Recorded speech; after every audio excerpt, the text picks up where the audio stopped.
Deyir ay Orxan, bu sevgiden sen korkmuşsan eybi yok. Ben severem ikimizin yerine.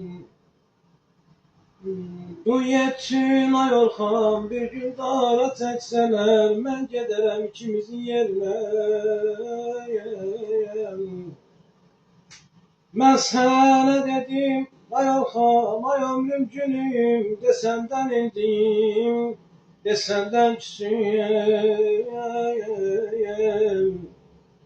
Deyir ay Orxan, dodaqların indiməsin deyərəm.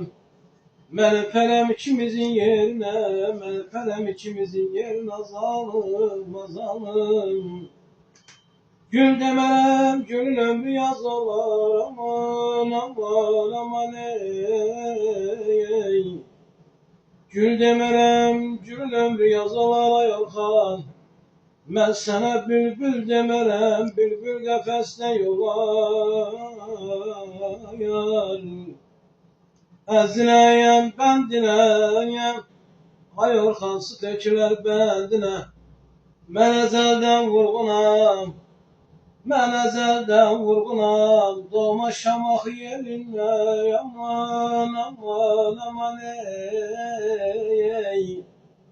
Dostuyam, bu saçlarımın nə günahı var, ay Orxan, onun vətən dərdi sonsuz ahı var.